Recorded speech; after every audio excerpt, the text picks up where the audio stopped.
মন যখন হয় উদাসীন তখনই ছুটে যায় শ্যামলী মায়ের কোলে। মন জুড়িয়ে আসে অপরূপ পাহাড়, ঝর্ণা আর সমুদ্র সৈকতের কলকল শব্দে। নাপিতাচড়া যেমন সুন্দর ঠিক তেমনই ভয়ঙ্কর। জিরিপথের আঁকাবাঁকা ধারা, চারপাশে পাথরের নীরব দৃষ্টি আর ঝর্ণার কলকল ধ্বনিতে জেগে ওঠে প্রশান্তির ছোঁয়া। পাহাড়ের বুক চিরে বয়ে চলা সেই জলধারা যেন মনকে বলে এখানেই শান্তি খোকা। আর গুলিয়াখালী সি বিচ, নীল জলরেখা ছুঁয়ে যায় সবুজ ঘাসের বুক। আর গুড়ি গুড়ি বৃষ্টির ছোঁয়ায় মনে জেগে ওঠে এক গভীর ভালোবাসা। কখন যে প্রকৃতির প্রেমে পড়ে যায় নিজেই বুঝতে পারি না হায়।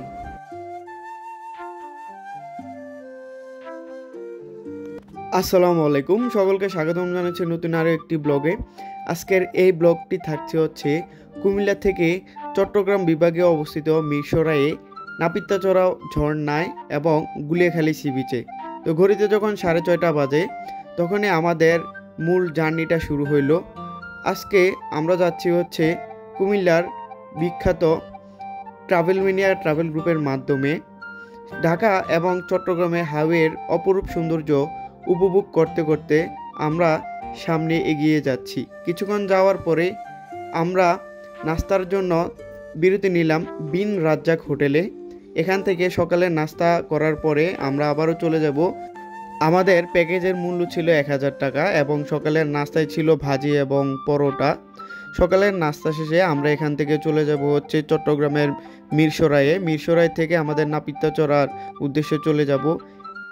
ট্রাভেল গ্রুপের মডারেটর সিয়াম প্রয়োজনীয় গাইডলাইন করার পরে এখান থেকে আমরা চলে যাচ্ছি মিরসরাইয়ের উদ্দেশ্যে। মিরসরাই থেকে আমরা নাপিতাচড়া ঝর্ণায় যাব। এখন ঝর্ণায় গিয়ে কি কি করতে হবে, কি কি করা যাবে না সে সম্পর্কে প্রয়োজনীয় তথ্য দিচ্ছে।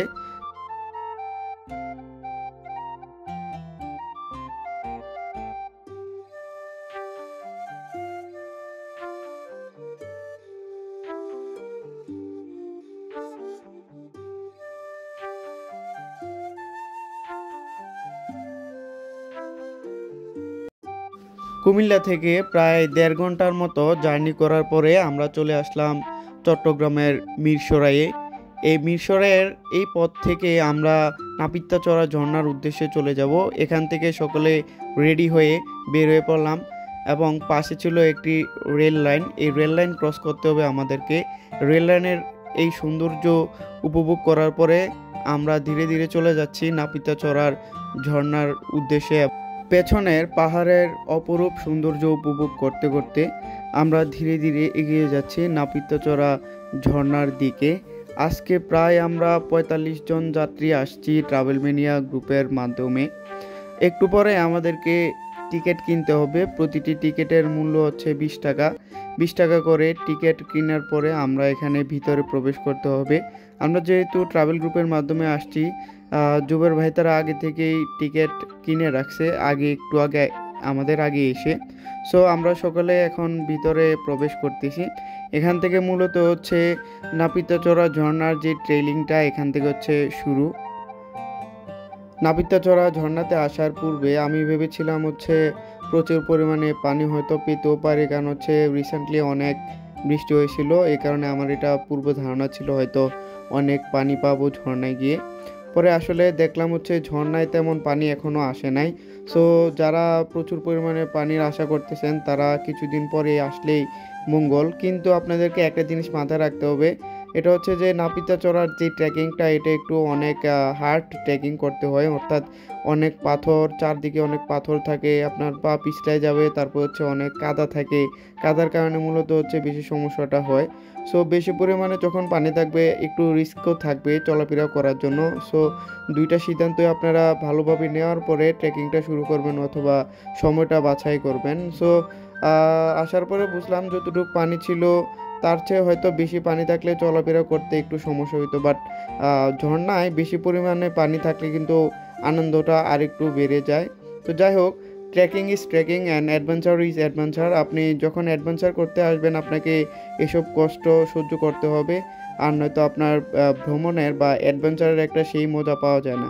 সো যদিও অনেক রিস্কি ছিল তারপরেও এখানে ট্রেকিংটা অনেক উপভোগ করছি এবং প্রায় আমার সামনে অনেকজনে স্লিপ করে পড়ে গেছিলো, একমাত্র হচ্ছে পাথর অনেক পিচ্ছিল ছিল আর হচ্ছে কাদামাটি ছিল এ কারণে। সো এটা হচ্ছে প্রথম ঝর্ণায় খুবই পানি কম ছিল, সো এ কারণে এখানে স্টে করি নাই। এখান থেকে উপরে চলে যাব হচ্ছে 2 নম্বর ঝর্ণায়। আমি যে পথে আসছি এই পথে হচ্ছে টোটাল 3টা ঝর্ণা আছে। এটা হচ্ছে দ্বিতীয় ঝর্ণাতেও পানি মোটামুটি কম। তো এখান থেকে আমরা ভিউটা দেখার পরে আমরা মেইন যে নাপিতাচরের মেইন ঝর্ণা ওই দিকে চলে যাচ্ছি। দ্বিতীয় ঝর্ণা ঘোরার পরে আপনি একটু সামনে গিয়ে 2টা মোড় পাবেন, একটা হচ্ছে হাতের বাঁ পাশে আর একটা হচ্ছে ডান পাশে। বাঁ পাশে গেলে আপনি আরেকটি ঝর্ণা দেখতে পারবেন, ডান পাশে গেলে আরেকটি বড় ঝর্ণা দেখতে পারবেন। সো আমরা ডান পাশের দিকে যাব, আমরা সিদ্ধান্ত নিয়েছিলাম। সো এখানে মানুষের একটা বড় লাইন লাগছে, কারণ হচ্ছে অনেক পর্যটক ছিল। আমরা যাচ্ছিলাম, আবার ওই পাশ থেকে একটা দল আসতেছিল। ঝর্ণায় যাওয়ার পরে আপনাকে যেটা বজায় রাখতে হবে সেটা হচ্ছে ধৈর্য। ধৈর্য যদি আপনি হারিয়ে ফেলেন তাহলে আপনি বিপদে পড়ে যাবেন এবং জীবনের রিস্কে চলে যাবেন। আপনি অবশ্যই ঝর্ণায় গেলে জিরো পথগুলো যখন পার হবেন অবশ্যই আপনি ধৈর্য ধারণ করতে হবে, তাড়াহুড়া করা যাবে না। এবং হচ্ছে বিশেষ করে পায়ে অ্যাঙ্কলেট নিয়ে আসবেন। আর যেহেতু বৃষ্টির মৌসুম এবং হচ্ছে স্লিপ করার একটা ভয় থাকে, আপনারা যারা মোবাইল আনবেন অবশ্যই হচ্ছে প্রোটেক্টর নিয়ে আসবেন। আমিও প্রায় একবার পড়ে গেছিলাম, পড়ে যাওয়ার পরে হাঁটু পর্যন্ত ডুবে গেছিলো এবং মোবাইলটা প্রোটেক্টরে কভার করা ছিল, এই কারণে আমার মোবাইলটা বেঁচে গেছে। সো আপনারা অবশ্যই হচ্ছে একটা ফলি অথবা প্রোটেক্টর নিয়ে আসবেন ঝর্ণাতে, কারণ বলা যায় না কখন আপনার দুর্ঘটনা ঘটে যায়। সব কিছু সেফ করে আপনাকে চলাফেরা করতে হবে। সো এখন যেটা আছে সেটা হচ্ছে নাপিতাচড়ার সেই মেইন ঝর্ণায় এখন তেমন পরিমাণে পানি নাই, তারপরে হচ্ছে যতটুকু পানি ছিল এখানে গাভীজনের মতো অবস্থা ছিল। দেখতে পাচ্ছেন আমি কেমন পানিতে এনজয় করতে। আই হোপ কিছুদিনের মধ্যেই প্রচুর পানি চলে আসবে এই ঝর্ণায়। সো অনেকক্ষণ সময় কাটানোর পরে চলে যাচ্ছে হচ্ছে আমাদের বাসের কাছে। সেখান থেকে আমরা রেডি হয়ে চলে যাব হচ্ছে সীতাকুণ্ড বাজারে আমাদের দুপুরের খাবারটা খাবো। আমরা আজকে দুপুরে খাবার খেয়েছি হচ্ছে আলামিন রেস্তোরাঁয়। এই নিয়ে আমার দ্বিতীয়বারের মতো লাঞ্চ করা। পূর্বে যখন আসছিলাম তখন আমি আলামিন রেস্তোরাঁয় দুপুরের খাবার খেয়েছিলাম। সো এখান থেকে দুপুরের খাবার খেয়ে আমরা চলে যাব হচ্ছে গুলিয়াখালী সি বিচের উদ্দেশ্যে। এখান থেকে যেতে হলে আমাদেরকে অবশ্যই সিএনজি ভাড়া করতে হবে। সিএনজি ভাড়া করে আমরা চলে আসলাম হচ্ছে গুলিয়াখালী সি বিচে। এখান থেকে আমরা সামনে একটু হাঁটলেই গুলিয়াখালী সি বিচটা দেখতে পাবো। তো এখানে আইসা হচ্ছে সকল ধরনের সিএনজি এবং প্রাইভেট কারগুলো দাঁড়ায়। গুলিয়াখালী সি বিচে আসতে হলে আপনাকে সীতাকুণ্ড বাজার থেকে 30 টাকা করে ভাড়া দিয়ে আসতে হবে সিএনজি দিয়ে, এবং প্রায় ওরা 5 জন নিয়ে আসে, 5 জন হচ্ছে 150 টাকা। এবং যখন সন্ধ্যা হয়ে যাবে অথবা 7টা বেজে যাবে ওরা কিন্তু অনেক ডিমান্ড করে, প্রায় ওরা 150 টাকার ভাড়া 300 টাকা 400 টাকাও দাবি করে। সো আপনারা এই জিনিসটা মাথায় রেখে এখান থেকে ব্যাক করবেন।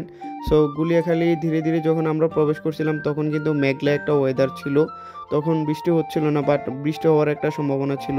যাওয়ার পথে আমাদের কোনো সমস্যা হয় নাই, কিন্তু যখন বৃষ্টিটা হয়েছে আসার পথে অনেক কষ্ট হয়েছে। অর্থাৎ কাদার যে এই রাস্তাটা ছিল এই রাস্তাটা আমাদেরকে অনেক পেইন দিছে। সো আপনারা যদি কখনো যাওয়ার পরে যখন দেখবেন বৃষ্টি হয়েছে এই রাস্তাটা অ্যাভয়েড করুন না। পাশে হচ্ছে বোট আছে, বোট দিয়ে আপনারা ওই পারে চলে যাবেন, হয়তো 20 থেকে 30 টাকা নিবে।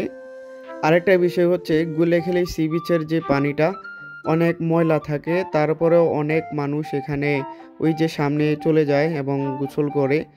আর অনেকে হচ্ছে এই সি বিচের ধারে ফুটবল খেলে, যেটা অনেক এনজয়েবল ছিল আমার কাছে লাগছে। সো সকলের মতো টাইমটা উপভোগ করে এই বিচের মধ্যে, এবং যেহেতু মেঘলা ওয়েদার ছিল খারাপ কাটে নাই তেমন, অনেক ভালো কাটছে সময়টা। বাট আমি নামতে পারি না, কারণ হচ্ছে পানিটা আমার কাছে অনেক ময়লা লাগছে, এই কারণে আমি নামি নাই। বাট কেউ যদি নামতে চান অবশ্যই প্রিপারেশন নিয়ে যাবেন। অনেকেই নামে। আপনার যদি মনে করেন যে নামতে ইচ্ছা হবে তাহলে অবশ্যই আপনি নামতে পারেন।